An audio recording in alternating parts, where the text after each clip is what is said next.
Hello dear students, welcome you all to the 16th lecture of Marketing Management, and today we are going to discuss a very important topic, branding. So every day we use a numerous or number of products with different names. Okay, so here now we need to think about what this name indicates, how important is the name and why we are giving a name to a product. Okay, now branding starts from here itself. What is a brand? Brand is a name, logo, design, symbol, word, slogan, or combination of all these activities which gives an identity to a product. Okay, let's say Coca-Cola. Name is Coca-Cola. Okay, logo, you know that white colored uh, words are there. Okay, the design of Coca-Cola bottle. Okay, what is the symbol? What words they are using? Okay, what is the slogan for that? So all these are the elements of a brand, and they create a spatial identity for a product. So when we define brand, how we will define a brand? Brand could be a name, logo, design, symbol, word, slogan, or combination of all those things which define a product and differentiate the product from its competitors.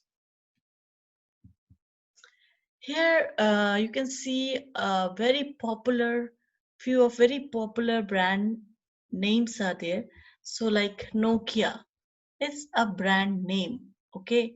And connecting people is the tagline. Google's, you can see Google's original Google, how they are writing it, which colors they are using here.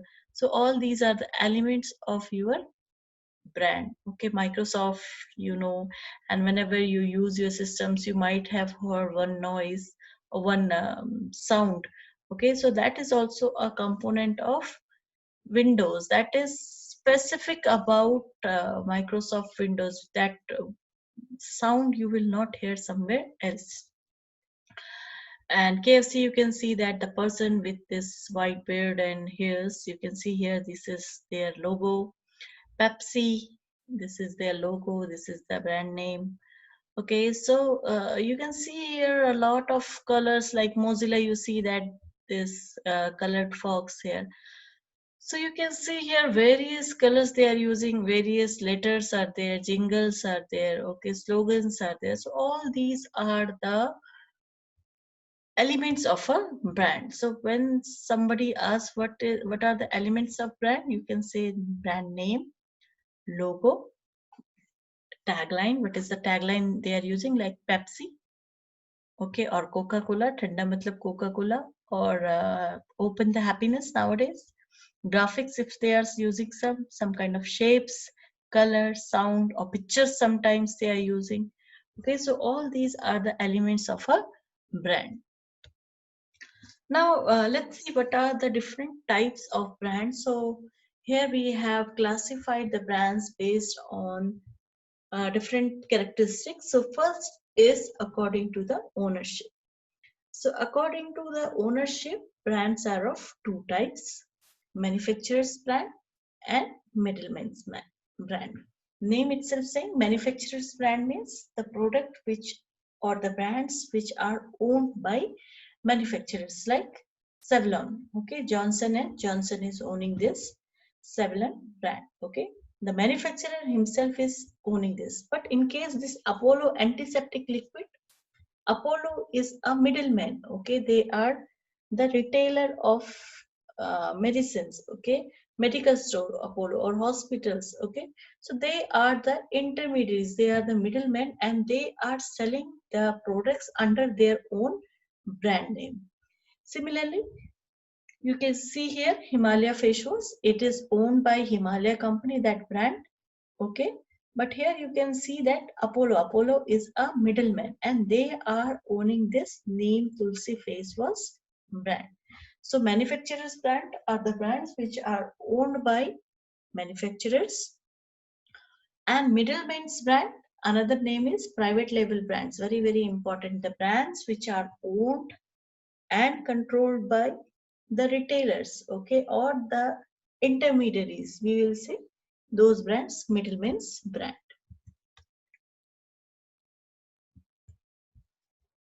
Second classification.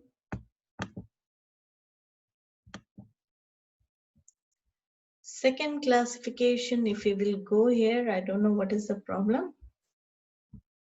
Okay, according to the market area. Okay, which area we are um, taking, we are in, which area we are in operations. Okay, so based on that also we can divide or we can define the brands. So based on the market area, like local brands for local markets, like in your place, you might have heard about the Dev Bhumi Son Papdi. Okay, so that is a local brand. It is a brand owned by someone in your place, and they are selling it to locally. Or the Pizza Bite restaurant is there nearby to the college road. So this is local brand, a specific local uh, place or local area they are covering. Second one is provincial brands. So those brands which cover a particular state or a province. So brands like we can say Nandini. Nandini is a very popular brand in South India only. They cover only 2 or 3 states. Okay, so they sell all dairy products, and here you can see in Uttaranchal, Amul. This Anchal is there. Okay, so Anchal is your provincial brand. So it represents, or these are the brands for a province or a particular state. Third one is your original brand. Based on these brands, they capture a particular reason, like your ghadi detergent, or let's say Mother Dairy. Okay, so these brands are very famous in northern India. Okay, so these brands are covering a particular region, north region they are covering, or let's say south region they are covering. Okay, but they are not very popular across our country. Okay, like Wheel is there. Wheel is also famous in particular areas only. Okay, particular regions only. Next is your national brand, the brand which are at the national level, like your Amul. Amul is at national level. Okay, so these are the brands which are very famous in a particular nation. An international brand like Coca-Cola, Colgate is there, Maggi, Nescafe, so many. Okay, so based on market area also we can divide the brands into different categories like local brands, provincial brands, regional brands, national brand, and international brands. Next is the classification of brand according to the number of product. So according to number of product, first one is our family brand. As the name indicating, under one mother brand, there will be all products. Like when a group of products are given the same brand name, that is different product of a company are marketed under one brand, like Amul. Okay, all Amul products comes under Amul brand name. Amul milk, butter, Amul cream, cheese, dahi, chocolate, everything comes under one brand, that is Amul. Similarly, like Videocon, TV, washing machine, air conditioner, everything is under one brand. Okay, GE, General Electric. So whatever their different business divisions are there, it comes under one brand, that is GE. Next one is according to the number of products. So according to number of products also, product line branding comes here.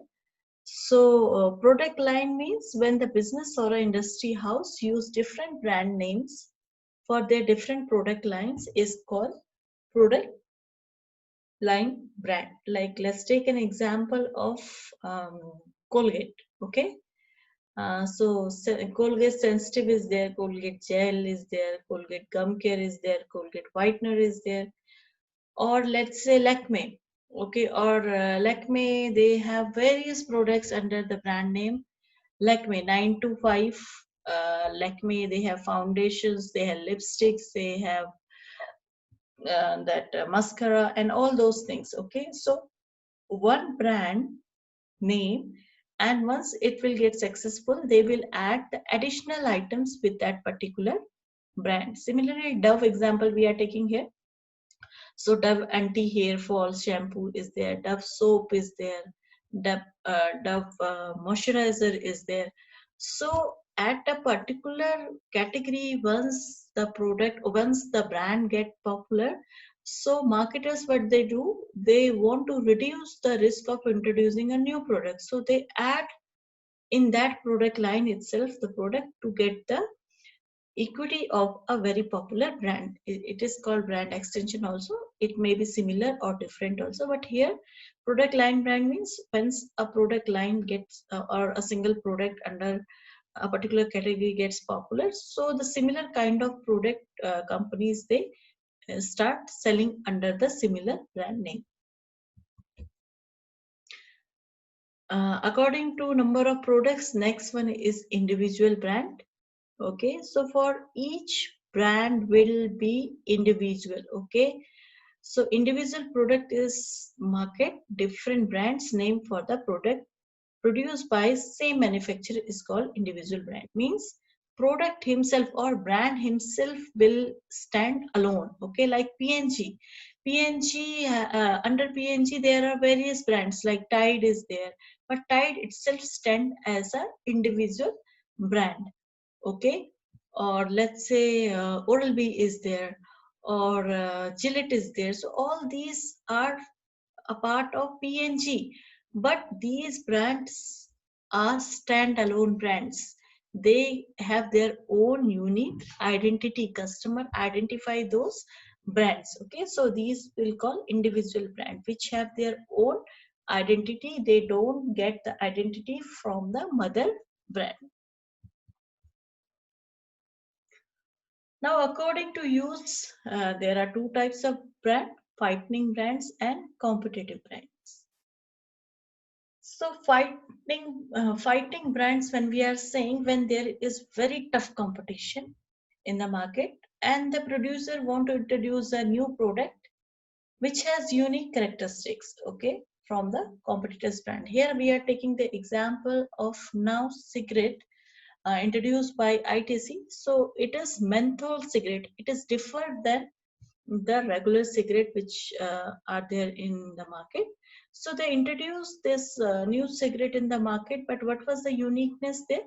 The uniqueness is that the cigarette was menthol flavor. So although tough competition is there, but still new product came in the market with some different specific characteristics. Second one is competitive brand. Okay, so competitive brand, when we are saying competitive brands are the brand introduced in the market which is almost similar to those of other competitors, like soaps are there and number of soaps are there. Okay, they are competing with each other, still new brands are coming in the market. Next very important topic under brand, that is brand equity.